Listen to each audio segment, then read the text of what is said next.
Here we go, continuation. I guess this isn't quite take two because I'm not redoing what I've already done, but I actually ran into a friend of mine, Joe Baxter, his wife. We were meeting up with each other at Wonderfest, which is the main reason why I'm here. Wonderfest is a science fiction, fantasy, horror figure vehicle show which takes place in Louisville, Kentucky. And this is kind of on the way. This is like 3 hours away, maybe 4 hours away. So if nothing else, this actually helps break up the trip for me so I don't go, like if I were to go straight through, it's like a 12, 13 hour trip. So also, it gives me a reason to come over here because this is like the only opportunity usually I come when I'm coming to Wonderfest. So let's get back to these designations. Looks like this is a PQ 14B.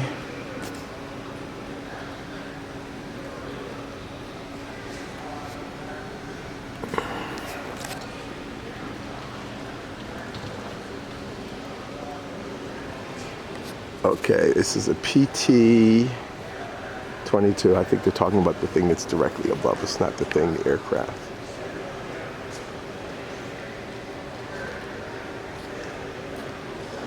Just trying to figure out what the red one is.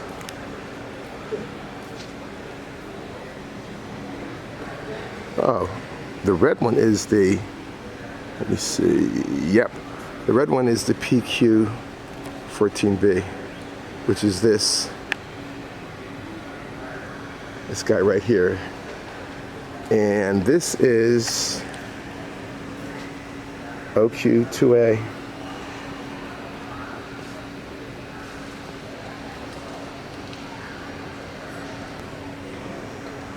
No, I lie. Looks like it's an AT09.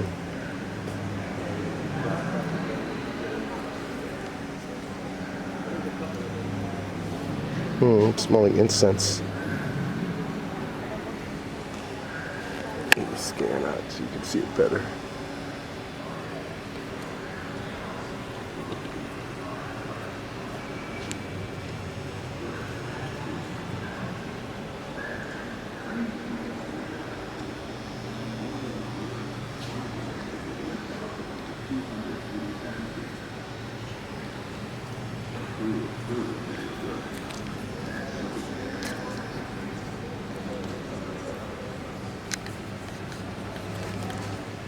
So this other one hanging from the ceiling, TJ4A.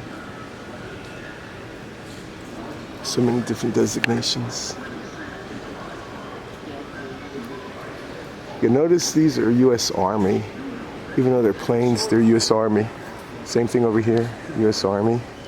The beginning of the World War II, the Air Force, United States Air Force didn't exist. So these were any aircraft were part of the Army. It wasn't until later, I think after the war was over, that they actually branched out. The United States Air Force became a separate entity. I'm not sure if I did this one before, but if I did, do it again. AT-10.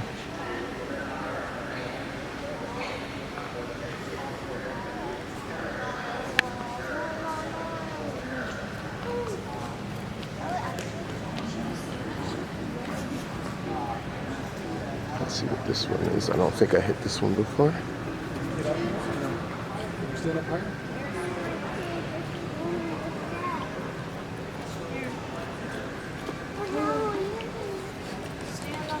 Looks like this is a BT-13B. All these designations.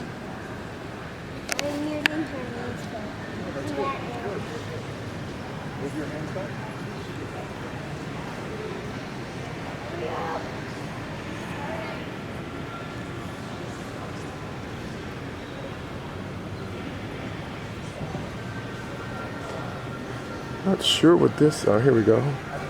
PT-13D.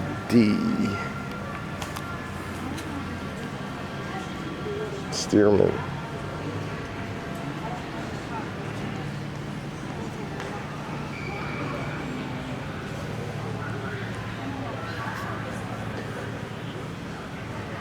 This is a Mustang.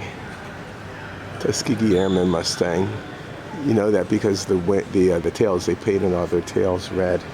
Attention visitors, if you need assistance or have a question, please stop at the information desk located in each building. Maps and directional signs are in orange and blue above doorways as you enter or leave the building. The launch pad shop and snack above the Musso Gallery is open until 4:30 p.m. Museum exit doors are located in the museum atrium at the end of the museum store. For your convenience, please shop early and throughout the day to avoid long queuing lines in the museum gift shop. These designations, this is a grasshopper. Alfred, I'm actually familiar with this a little bit. This was in one of those movies. And I think this is the one we're talking about, or they're talking about here.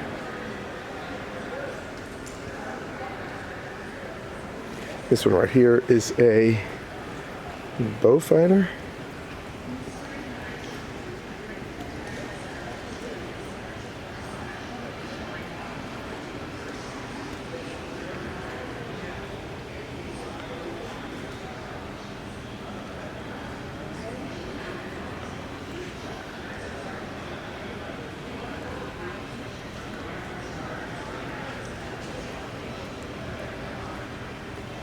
And let me pan out so you guys can see what I was just talking about.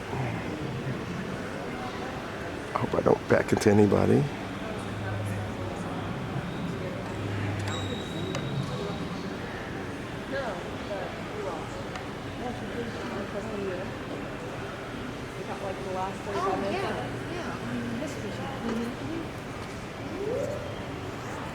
It's kind of dangerous when I'm taking these pictures and backing up to get everything in view. I'm kind of backing up blindly. Again, I'm not sure if I did this or again, but I did. So be B-24D Liberator.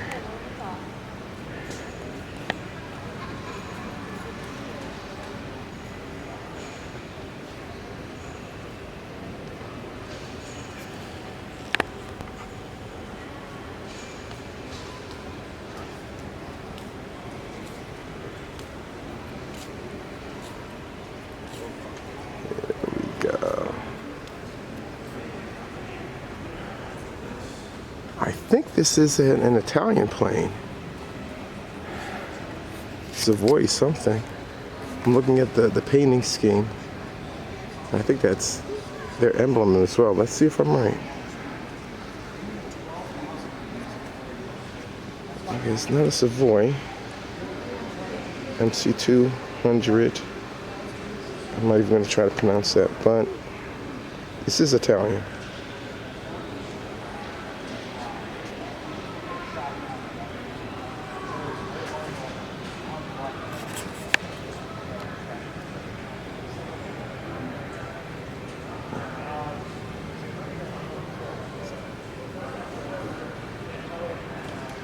Ooh. This looks like British England. Spitfire, yeah, this was famous.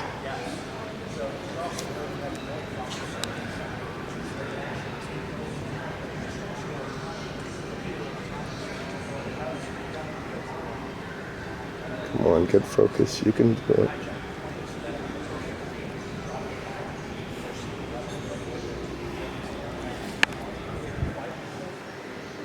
Oh, there's some more information here.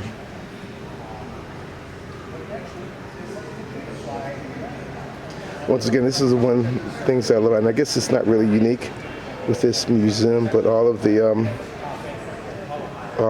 airplane museums, it seems like they have a focus on having a bunch of information.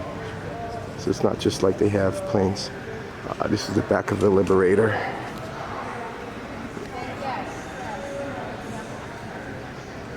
I love the tail fins. Unique designation.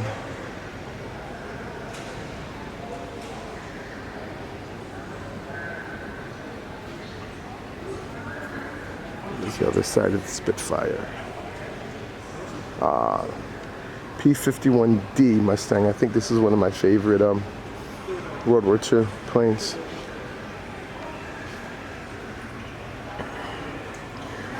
I think towards the end of the war, this was one of the best airplane. I know there's multiple reasons that was the case. Initially, the engines that they had were so-so, but later on, I think the British contributed an upgrade which gave them better performance, better speed, and with the drop tanks, these were able to escort the bombers all the way to Germany and back. Like before that, the bombers were like really, it was like they were losing a bunch of them due to the Japanese Luftwaffe. But once these guys had the range, they could actually escort them and just keep them safe, or safer than they had been. Let's see what this guy is in the background. I'm thinking it's a B-29.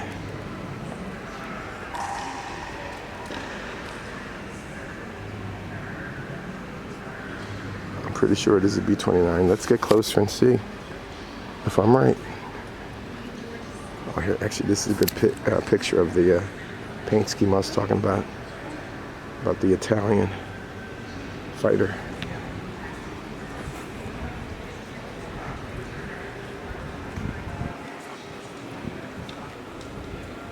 Yeah, I'm pretty sure this is a B-29. 4 engines.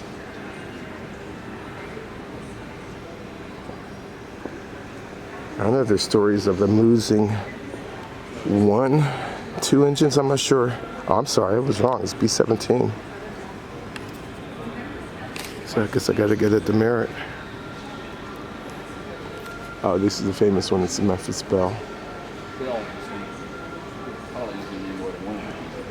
This one was named after it. Let's see what we can see.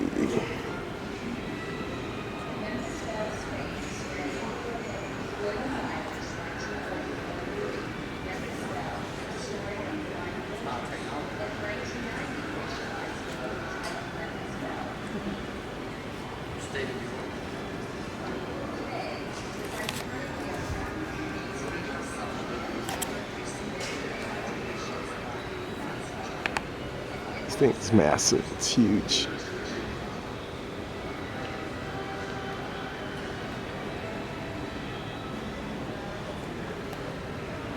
Once again, this is another example of an engine they have on display. Wright R 1820.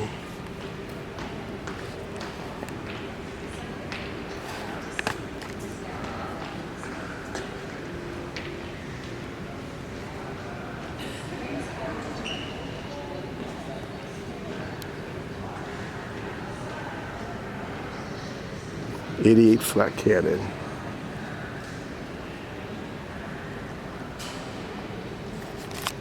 I think during the one Friday during one of the tours, the guy was saying the rings that they put around here designates how many planes were shot down by this particular gun.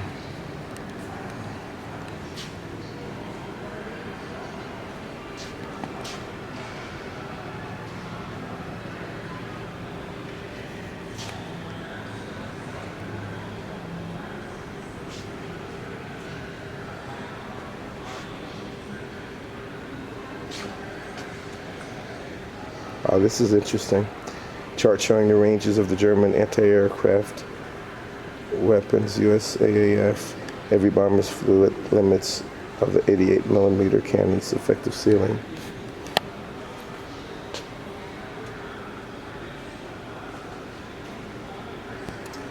Here we go. Oh, this is the other side of the B-17.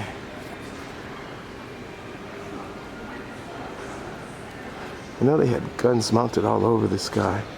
There's a gun all the way at the rear. There's a gun on the right and the left. There's a ball turret gun on the bottom. I think there was one on the top too. Yeah. You can barely see the machine guns pointing out, sticking out. Where are we at? There we go. No, that's this one. Shift over, there we go. And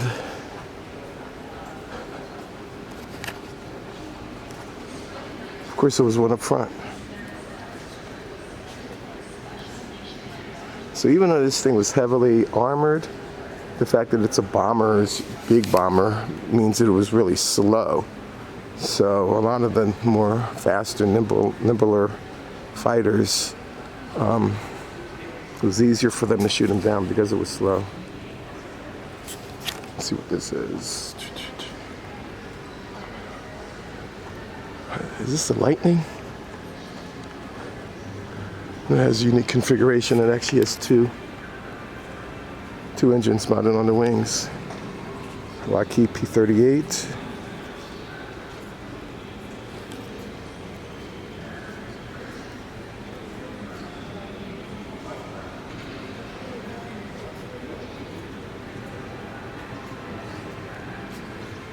Ooh, Messerschmitt. I think that'd be F-109. This was one of the two main, fighters that the Germans used.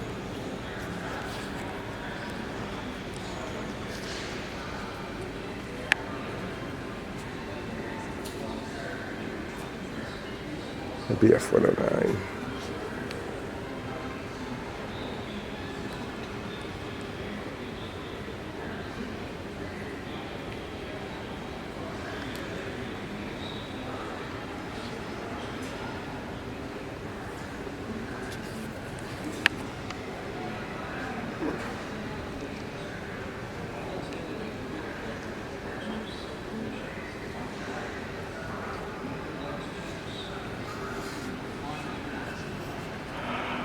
Looks like another medium bomber. Actually, let me do a scan over here. This is a glider. I'm not sure what the designation was, but I know on D-Day, that was the one we were just looking at, but on D-Day, a bunch of these gliders were glided in from, this was the transport, and they towed them behind enemy lines. So then they landed, and they were behind the enemy.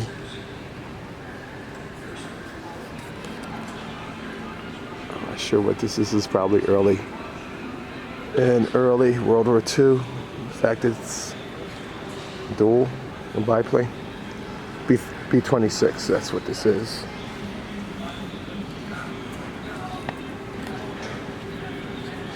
Marauder.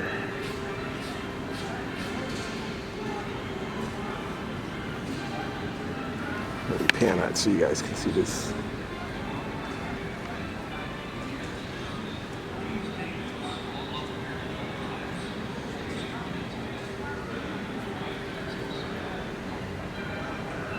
Yeah, and even though these were bombers, I can't get over how cramped the cockpits for a lot of these were.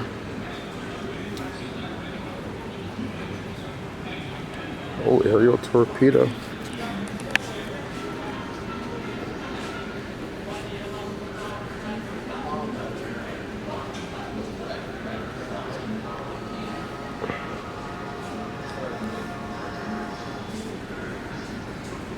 Let's see what this thing that's hanging from the ceiling is. Looks like it has a designation, UC-43 Traveler.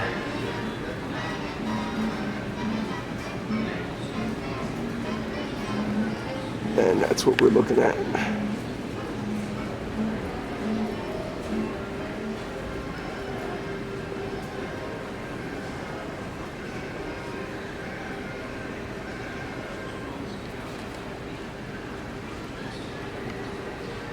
Let's see what this is.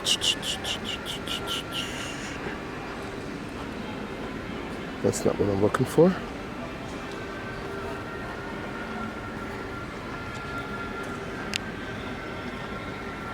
C-47D.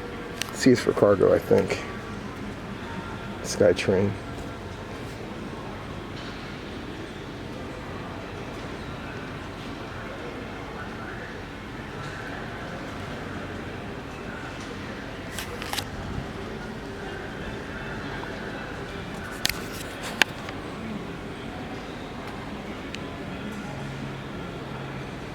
That's the glider that I mentioned.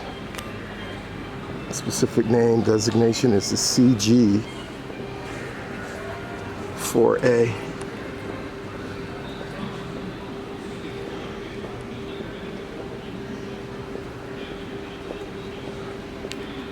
Let me go backwards.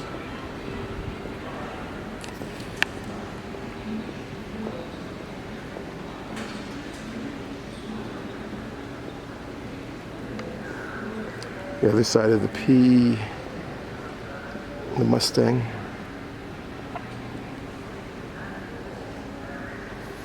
P-51D. Notice the bubble top.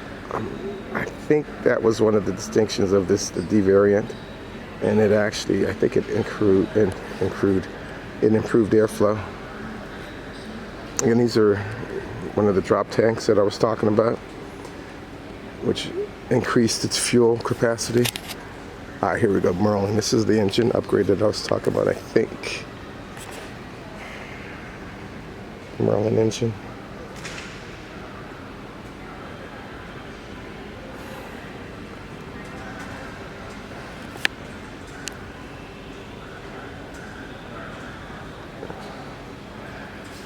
This is the back of that bomber. Let's see. There's another glider. Not a glider. Reconnaissance, I think. Ooh.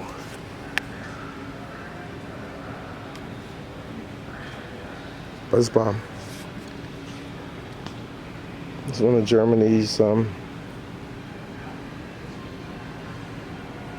actually automatic bombs.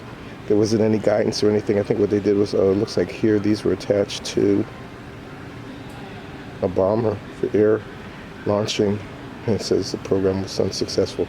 But in general, these guys were mounted and launched from the French coast, and there wasn't any guidance or anything. This is almost indiscriminate attack on England, island of England. Reason why they're called buzz bombs is because when they were flying, the engine kind of gave a buzz sound, and it was interesting because when the buzz stopped, you knew that the bomb was on its way down to its target, whatever that is. This was a V2. This was like early. Again, this is another German, almost like weapon of mass destruction. But this is like a rocket, but it's a bomb. And these are also flown off the coast of France into Germany, not into Germany, into England. It's interesting they're talking about the development here.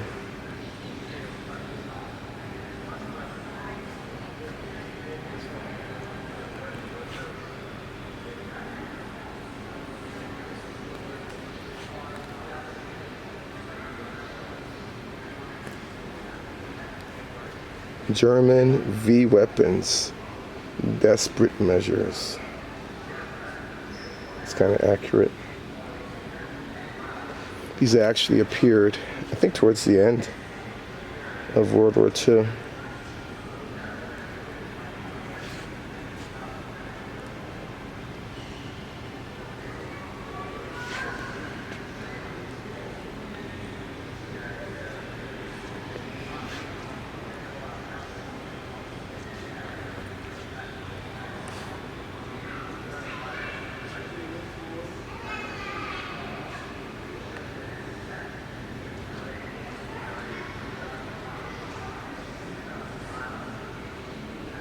It's a lot of text to get in the shot.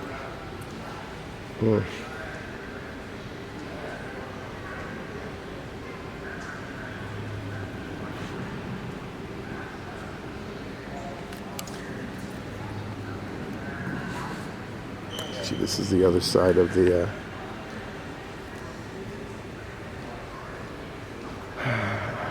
V1. V1? V1. The V1. See what this thing is shortly. This is the back of the, I'm not sure if I hit this one yet.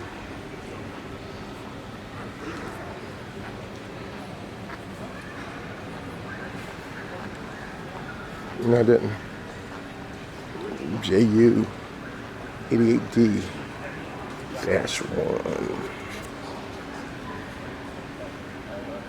Junkers.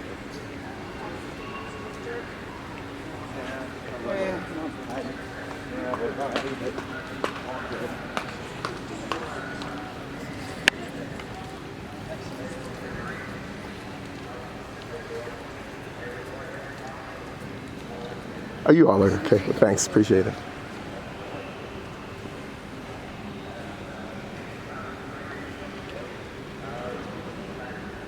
DH-98, I don't think I hit this one either. Mosquito, I remember the mosquito. The Havilland.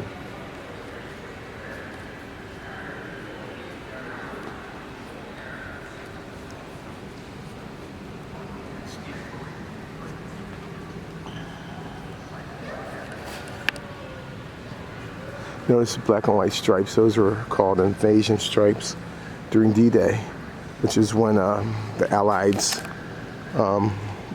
went to, actually they kind of invaded France, but they were putting ground troops on Europe. So there were a bunch of planes flying around, and there's so many planes flying around, they didn't want the planes to be attacking in a friendly fire. So that what they did was they painted the Allies with black and white stripes.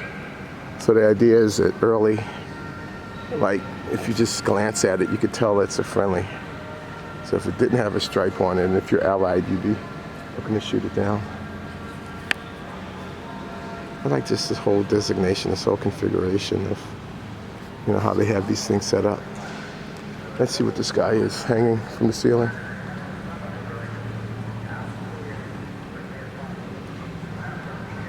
Oh, I see another cool one. Interesting. I have two. Here we go.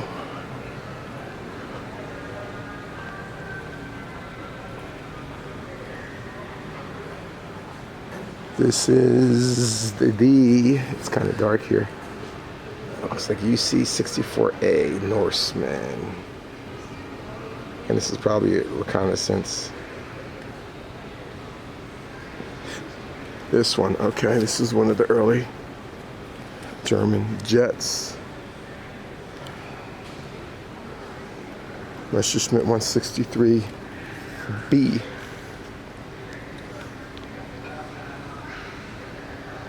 Rocket-powered defensive fighter.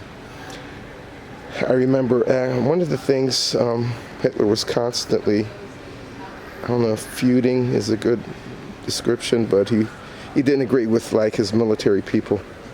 He was constantly putting his 2 cents in, overriding what they thought was best, which is really in general isn't a good mark of a good leader. You have people who are experts, you should listen to them. But anyway, this thing, they used it as his military experts were saying this really should be used as more of a fighter than anything else. I know it was generally had a very limited range, this one pass and see how much damage, and then it would go down. But it was designated more for, let me see, defensive. So yeah, Hitler wanted to use this as a defensive aircraft, but his experts were saying this really would be better as an offensive. This Messerschmitt, I think 262. This is the first operational jet fighter.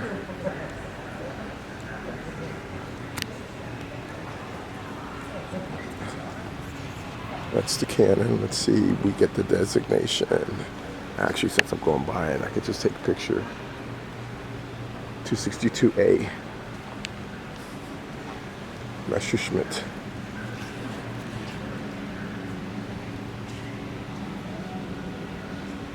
Again, these are coming on the tail end of the war, when kind of the writing was already on the wall.